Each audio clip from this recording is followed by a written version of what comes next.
Creators YouTube ఛానల్కి స్వాగతం సుస్వాగతం. నేను మీ సత్య ఒమ్మిటి. కార్తీక పురాణంలో ఈరోజు 4వ అధ్యాయాన్ని విందాం. ఓం గం గణపతి నమః, ఓం శ్రీమాత్రే నమః, ఓం హం హనుమతే నమః. కార్తీక మాసం అంటేనే దీపారాధనకు ఎంతో ప్రశస్తమైన మాసం.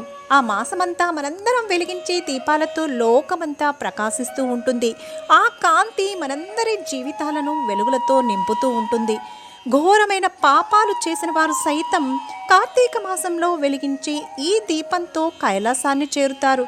మరి అలాంటి దీపాలు ఎప్పుడు వెలిగించాలి, ఎలా వెలిగించాలి, ఎక్కడ వెలిగించాలి? మనం వెలిగించే దీపాలలో ఏ నూనెలు వాడితే శ్రేష్టం?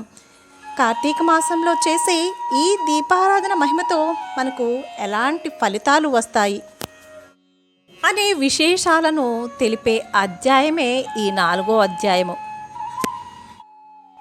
వశిష్ఠ మహాముని కార్తీక మాస వ్రతం యొక్క మహిమ వల్ల బ్రహ్మ రాక్షస జన్మ నుండి కూడా విముక్తి నొందెదరని చెప్పుచుండగా, జనకుడు మహాతపస్వి తమను తెలియజేయు ఇతిహాసములు వినిన కొలది తనివి తీరకున్నది. కార్తీక మాసంలో ముఖ్యంగా ఏమి చేయవలెనో, ఎవరిని ఉద్దేశించి పూజ చేయవలెనో వివరింపుడు అని కోరగా, వశిష్ఠుల వారు ఇట్లు చెప్పసాగెను. జనక, కార్తీక మాసమందు సర్వ సత్కార్యములను చేయవచ్చును. దీపారాధనము అందు అతి ముఖ్యమైనది. దీనివలన మిగులు ఫలము నొందవచ్చును. శివకేశవుల ప్రీత్యర్థము శివాలయమునందు గాని విష్ణు ఆలయమునందు గాని దీపారాధనము చేయవచ్చును. సూర్యాస్తమయ సమయమందు అనగా సంధ్య చీకటి పడు సమయమున శివకేశవుల సన్నిధిని గాని ప్రాకారమునందు గాని దీపముంచిన వారు సర్వ పాపములను పోగొట్టుకొని వైకుంఠ ప్రాప్తి నొందుదురు. అలాగే కార్తీక మాసమందు హరిహరాదుల సన్నిధిలో ఆవునీతితో గాని, కొబ్బరి నూనెతో గాని, అవిసె నూనెతో గాని, విప్ప నూనెతో గాని, ఏది దొరకనప్పుడు ఆముదముతో గాని దీపము వెలిగించి ఉంచవలను. దీపారాధన ఏ నూనెతో చేసినను మిగులు పుణ్యాత్ములుగాను భక్తిపరులుగాను అగుటయే కాక అష్టైశ్వర్యములు కలిగి శివ సన్నిధికి ఎగుదురు. ఇందుకు ఒక కథ కూడా ఉంది, వినుము అని వశిష్ఠ మహాముని జనక మహారాజుకి చెప్పడం ప్రారంభించారు. పూర్వము పాంచాల దేశమును పరిపాలించుచున్న రాజుకు సంతతి లేక అనేక యజ్ఞయాగాదులు చేసి తుదకు విసుగు చెంది గోదావరి తీరమున నిష్ఠతో తపమాచరించుచుండగా, అచ్చటకు పిప్పలాదుడను మునిపొంగవుడు వచ్చి, పాంచాల రాజా, నీవెందులకింత తపమాచరించుచున్నావు?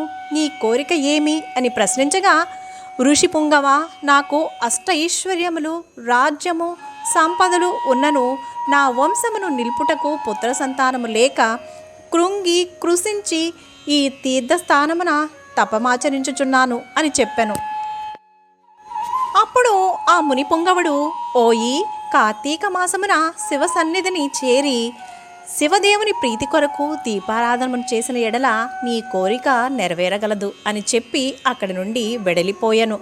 వెంటనే పాంచాల రాజు తన దేశమునకు వెడలి పుత్ర ప్రాప్తికై అతి భక్తితో శివాలయమున కార్తీక మాసము అంతయు 1 నెల రోజులు దీపారాధన చేయించి దాన ధర్మాలతో నియమానుసారంగా వ్రతము చేసి ప్రసాదములను ప్రజలకు పంచిపెట్టుచు విడవకుండా 1 నెల దినములు అటుల చేసెను.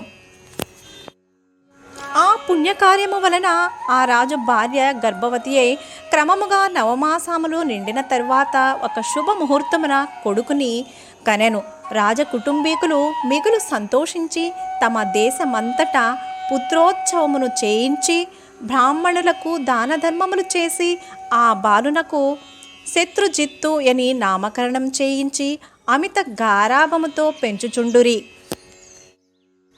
కార్తీక మాస దీపారాధన వలన పుత్ర సంతానము కలిగినందువలన తన దేశమంతటా ప్రతి సంవత్సరము కార్తీక మాస వ్రతములు దీపారాధనలు చేయుడని రాజు శాసించెను. రాజకుమారుడు శత్రుజిత్తు దినదిన ప్రవర్ధమానుడగుచు సకల శాస్త్రములు చదివి ధనుర్విద్య, కత్తిసాము మొదలగు విద్యలు నేర్చుకొనెను. కానీ యవ్వనము రాగానే దుష్టుల సహవాసము చేతను తల్లిదండ్రుల గారాబము చేతను తన కంటికింపగు స్త్రీలను బలాత్కరించుచు ఎదిరించిన వారిని దండించుచు తన కామ వాంఛ తీర్చుకొనుచుండెను. తల్లిదండ్రులు కూడా తమకు లేక లేక కలిగిన కుమారుడని తలచి చూసి చూడనట్లు విని విననట్లు ఉండిరి. శత్రుజిత్తు ఆ రాజ్యంలో తన కార్యములకు అడ్డు చెప్పు వారలను నరుకుదునని కత్తి పట్టుకొని ప్రజలకు భయకంపితులను చేయుచుండెను. అటులో తిరుగుచుండగా నొక దినమున నొక బ్రాహ్మణ పడుచును చూచుట తటస్థించెను. ఆమె ఒక ఉత్తమ బ్రాహ్మణుడికి భార్య, మిగులు రూపవతి. ఆమె అందచందములను వర్ణించుటకు మన్మధుడికైనను శక్యము కాదు. అట్టి స్త్రీ కంటపడగానే రాజకుమారుడు మతి మందగించి కొయ్యబొమ్మ వలె నిశ్చేష్టుడై కామ వికారముతో ఆమెను సమీపించి తన కామవాంఛ తెలియచేసెను. ఆమె కూడా అతని సౌందర్యానికి ముగ్ధురాలై కులము శీలము సిగ్గు విడిచి అతని చెయ్యి పట్టుకుని తన సేన మందిరానికి తీసుకుని పోయి భోగములు అనుభవించెను. ఇట్లొకరికొకరు ప్రేమలో పరవశులగుట చేత వారు ప్రతి దినము అర్ధరాత్రి వేళ ఒక అజ్ఞాత స్థలములో కలుసుకొనుచుండెను. తమ కామవాంఛ తీర్చుకొనుచుండిరి. ఇటులా కొంతకాలము జరిగెను. ఎటులనో ఈ సంగతి ఆమె మగనికి తెలిసి పసిగట్టి భార్యను రాజకుమారుణ్ణి ఒకేసారి చంపవలెనని నిశ్చయించుకొని ఒక ఖడ్గమును సంపాదించి సమయము కొరకు నిరీక్షించుచుండెను.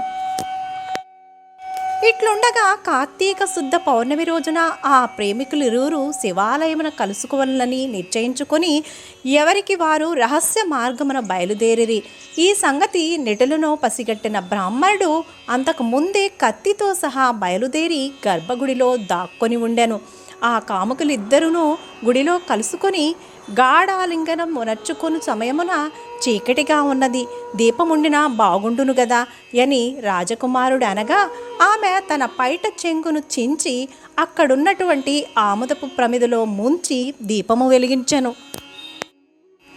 తర్వాత వారిరువురును మహా ఆనందముతో రతి క్రీడలు సలుపుటకు ఉద్యుక్తులు అగుచుండగా అదే అదునుగా ఆమె భర్త తన మొలనున్నటువంటి కత్తి తీసి ఒక్క వేటుతో తన భార్యను ఆ రాజకుమారుణ్ణి ఖండించి తాను కూడా పొడుచుకొని మరణించెను. వారి పుణ్యము కొలది ఆ రోజు కార్తీక శుద్ధ పౌర్ణమి సోమవారం అగుట వలన ఆ రోజు ముగ్గురును చనిపోవట వలన శివదూతలు ప్రేమికులిరువురిని తీసుకొని పోవుటకును యమదూతలు బ్రాహ్మణ్ణి తీసుకొని పోవుటకును అక్కడకు వచ్చరి. అంతా యమదూతలను చూసి బ్రాహ్మణుడు, ఓ దూతలారా, నన్ను తీసుకొని వెళ్ళుటకు మీరెలా వచ్చినారు? కామాంధకారముతో కన్ను మిన్ను తెలియక పశుప్రాయముగా వ్యవహరించిన ఆ వ్యభిచారుల కొరకు శివదూతలు విమానంలో వచ్చుటేలా చిత్రముగానున్నదే అని ప్రశ్నించెను. అప్పుడు యమకింకర్లు, ఓ బాపడా, వారెంతటి నీచులైనను ఈ పవిత్ర దినము అనగా కార్తీక పౌర్ణమి సోమవారపు దినమున తెలుసో తెలియకో శివాలయంలో శివుని యొక్క సన్నిధిన దీపం వెలిగించడం వల్ల అప్పటి వరకు వారు చేసిన పాపములన్నీ నశించిపోయినవి. కావున వారిని కైలాసమునకు తీసుకొని పోవుటకు శివదూతలు వచ్చినారు అని చెప్పగా ఈ సంభాషణ అంతయు వినుచున్న రాజకుమారుడు, అలా ఎన్నటికీ జరగనివ్వను.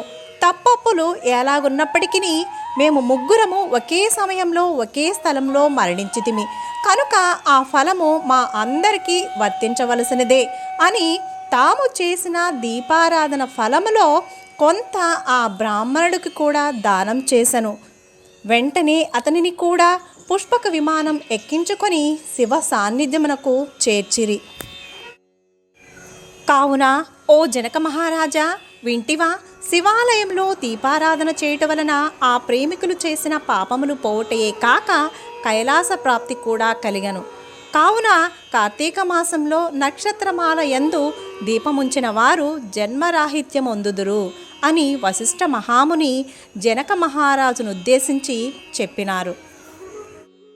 విన్నారు కదా, ఎంతటి నీచులైన దుర్మార్గులైన దుష్టులైన పాపాత్ములైనా సరే ఈ కార్తీక మాసంలో వెలిగించే దీపంతో వారు చేసినటువంటి పాప కర్మలన్నీ కూడా నశించి శివ సాన్నిధ్యాన్ని పొందుతారు అని చెప్పే ఈ చక్కటి కథను మనందరం కూడా తెలుసుకొని పాపాలు చేయకుండా దీపాలను మాత్రమే వెలిగిద్దాం.